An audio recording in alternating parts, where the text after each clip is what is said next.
Sobat BMKG, jumpa lagi bersama di program Ada Apa Dengan Cuaca.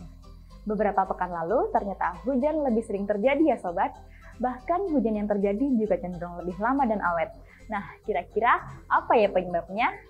Bersama saya Syatira, mari kita simak penjelasannya.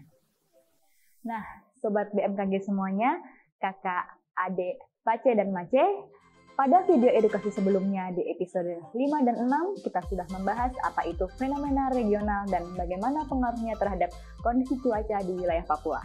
Ya, jadi kondisi cuaca saat itu yang kita alami adalah salah satu contoh dampak dari fenomena pada skala regional loh Sobat.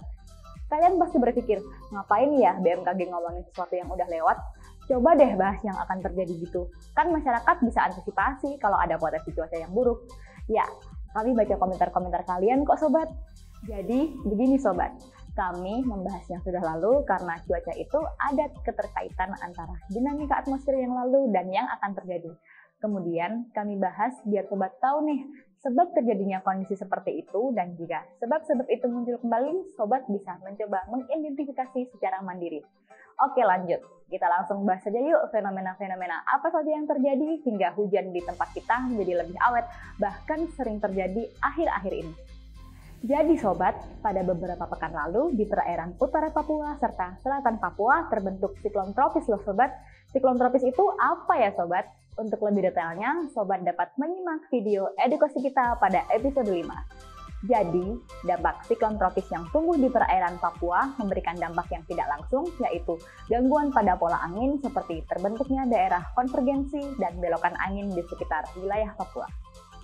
Biasanya, jika terjadi gangguan pada pola angin seperti daerah belokan angin dan daerah konvergensi, gangguan-gangguan pada pola angin ini dapat memberikan dampak terhadap kondisi cuaca di wilayah Papua. Inilah pemicu utama kenapa hujan awet loh Sobat. Nah, kira-kira kenapa ya bisa begitu?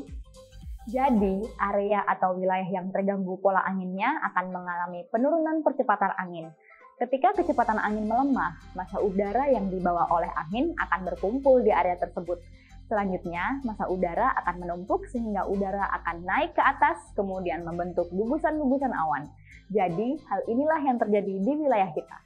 Kemudian, penyebab yang lain terdapat MJO atau Madden Julian Oscillation yang saat itu sedang berada pada kuadran 6 atau posisi uap air yang cukup dekat dengan wilayah Papua. Jadi, MJO merupakan pergerakan uap air dari Samudra Hindia menuju Samudra Pasifik melewati perairan Indonesia. Saat melewati perairan Indonesia, fenomena MJO akan memicu pertumbuhan awan hujan menjadi semakin intensif pada wilayah yang dilaluinya. Dan untuk wilayah Papua sendiri, fenomena ini akan terasa saat MJO berada pada kuadran 5 atau 6 yang memang cukup dekat dengan wilayah Papua. Selain fenomena pada skala regional, kondisi lokal pada suatu wilayah juga ikut berkontribusi dalam proses pembentukan awan hujan di wilayah kita loh Sobat.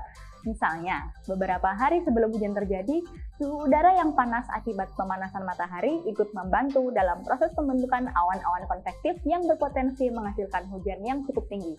Jadi Sobat, karena beberapa fenomena pada skala regional yang aktif di wilayah Papua, kemudian didukung kondisi lokal di wilayah kita itu, menyebabkan hujan menjadi lebih sering dan lebih lama.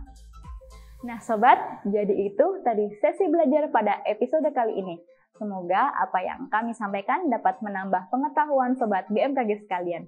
Jangan lupa untuk memperbaharui informasi cuaca, iklim, dan gempa bumi melalui laman website kami atau melalui kanal media sosial Info BMKG Papua, serta mengunduh aplikasi Info BMKG melalui smartphone, baik App Store maupun Play Store. Terima kasih atas perhatian Sobat semua. Ayo, peduli lingkungan agar terhindar dari bahaya bencana hidrometeorologi. Salam sehat dan sampai jumpa.